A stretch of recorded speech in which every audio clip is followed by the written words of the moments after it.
Hey everyone, welcome back on the channel. Welcome back to another DLSS enabler update video. So for those old users, you guys already know what is DLSS enabler, and for those who are new to the channel, I'm just gonna make a quick short recap.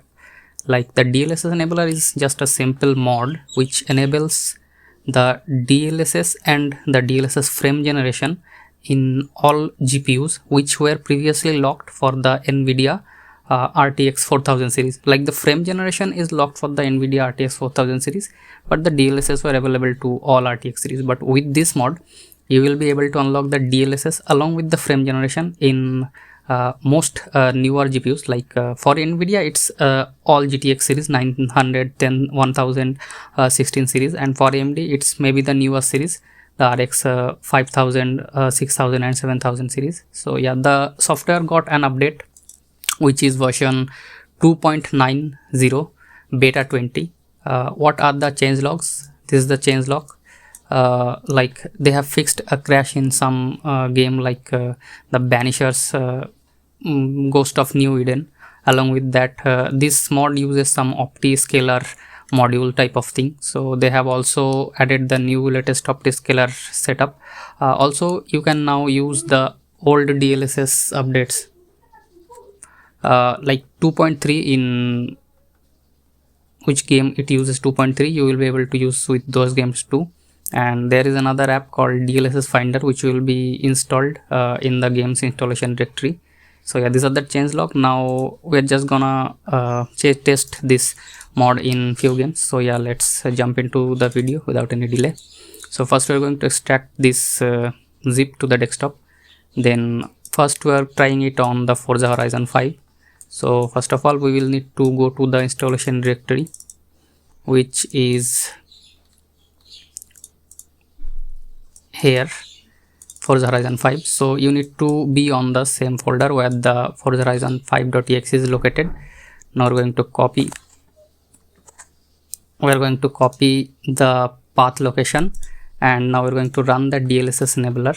Now click on accept, then next, now next again. Now here paste the game's installation folder which we just copied earlier.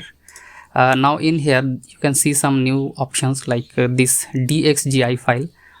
It mentions at the bracket below, like it if nothing works above. Like, there are three methods: DLL version, DLL file, and ASI version if your game is heavily modded with other mods. But if all these three fails, you can just select this DXGI method. So yeah, but the Forza Horizon is not working with this DXGI, so we're going to install this normal DLL file. So yeah, if you are on AMD GPU, now you can just you will have to tick this support for AMD and Intel GPU. It will also work on the Intel Arc GPUs. So yeah, if you are on Intel and AMD, you can just take this. So I'm not going to take this because I have an RTX GPU. So then after we click next install, and the game will be installed. The mod will be installed. Now we're just gonna jump into the game and see how the mod is working. Alright, we are back in Forza Horizon 5. So yeah, after installing the mod, I just jumped back into the race/free. Wait, let me turn off the radio first. Yeah, so which I was talking about. After installing the mod, I just jumped into the game while driving, and the hood glitching issue is still there. Like, not the hood glitching, the car ghosting issue. Like, if I drive at very high speed, you can see at the rear end of the car, like right this area, you can notice there is the ghosting issue still remains.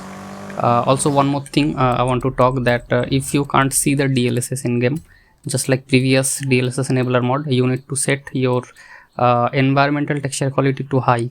If you set it on ultra, the DLSS option, which is here, it will get hidden, the DLSS along with the frame generation and everything, DLA and every DLSS option will get hidden if you set this environmental quality to ultra. So yeah, set this environmental quality to high in order to see the DLSS in game. So yeah, which I was talking about, the ghosting issue is still there, but yeah, the mod is fully working, the frame rate is boosting. It's also been tested by one of my fellow Discord members, that this is working on the AMD GPU too. I think he have a 6700 XT or something, newer card, 6000 series. So yeah, one more thing is the ghosting issue is very minimal when you are driving at night. Like, I will show you the gameplay on your screen right now. like you guys can see here how the ghosting is very minimal when driving at night. But yeah, when you are driving at day, they're like when you're driving at the day, you can see the ghosting issue is still persistent here. So yeah, it's just a thing to be warned about. And yeah, now let's jump back to another game. Alright, now we are going to try this mod on Hogwarts Legacy. So but for Hogwarts Legacy it's going to be a little bit different, so yeah, follow me. Let's go to the installation directory of Hogwarts Legacy, which is here. Now after opening the Hogwarts Legacy installation directory, we want to go inside Phoenix, binaries, Win64. Now we are going to select this folder instead of the root folder of the game, because this folder does contain the Hogwarts Legacy.exe shipping. So yeah, we're going to have to select this folder, otherwise the mod won't work. So we need to copy it. Now we're going to run the DLSS enabler same as previous.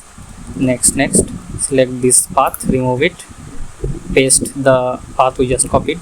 Next, now I have found that Hogwarts Legacy both version is working, like WinM DLL and the version DLL, both is working for the RTX card. But I don't know if the DLL version will work on AMD card or not. So yeah, to be on the safe side, just install the WinM DLL. So yeah, we're going to install the WinM DLL, and now click on the next, install. It will get installed. Now we're going to just jump back into the game and see how the FPS boost is working. Okay, we are back inside Hogwarts Legacy, and I think frame rate boosting is working. Now let's check it from the setting just to be verified. So as you can see, all of my preset is right now set on high. So we come here and yeah, frame generation is working. We are using the DLSS quality, but as we have installed it from the WinM DLL version, I think it will be replaced with the FSR. So yeah, I've got one more bonus tip for the RTX card users.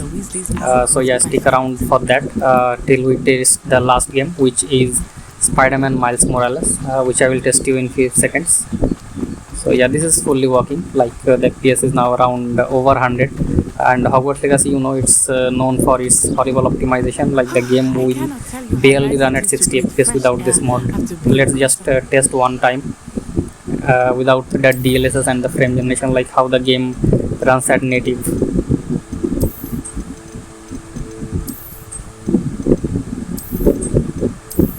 Like on TAA without the frame generation, frame rate is only 50 FPS, as I told.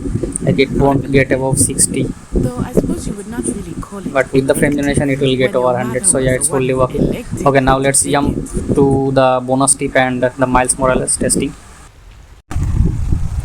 Alright, now to the bonus tip which we were talking about is, if you have an RTX card, you can use the latest DLSS along with the FSR3 frame generation with this DLSS enable. Like you have to download this DLSS 3.7 and we're going to extract it to the desktop.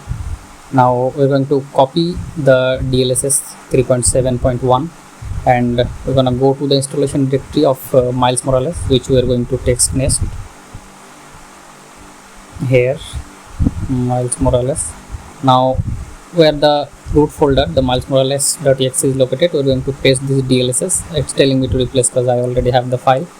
Now after replacing, we're going to run the DLSS enabler, and it will use this NVIDIA DLSS.dll to upscale the game with the original DLSS along with the FSR3 frame generation by this DLSS enabler. So yeah, next. Now we're going to copy this path, paste it after deleting that. Now we are going to install this DLL file version. If you have an RTX card, you will need to install this DLL version in order to make the DLSS work with the FSR3 frame generation. But if you have an AMD or Intel card, you can just tick this option and go. Then you can next install. It's telling me to override the file because already some file existed. So yeah, we're going to override that. Click on the finish, and now we're just going to get back into the game and see how the original DLSS along with the FSR3 is working. Alright, we are back in the game. You might see some jitter here and there because some files are being copied on the same hard disk which the game is being played from. So yeah, right now as you can see, this is the original DLSS. Like if I go in the setting option, and after that, where is that, this display graphics, yeah, and if you scroll down, you can see this is the frame generation is already on. And if you come to the upscaling method here, DLSS, and if you switch the upscaling quality, like you can see here, quality, balance, performance, ultra performance, there is no ultra quality option which was present in the FSR. So yeah, this is the real DLSS here. So yeah, with real DLSS along with the frame generation option being used here, yeah, so the quality is also superior, and yeah, the gameplay is also smooth, rather than this just one or two stutter which is happening because of my file copying. But yeah, gameplay is totally smooth, and DLSS is also making the image look very good. So yeah, this will be it. I've worked pretty hard for this video. If this helps you, you can subscribe to the channel. You can comment down below if you are having any kind of issue. Oh look, it's Stanley. And yeah, until then, I'll see you guys next one, and cheers.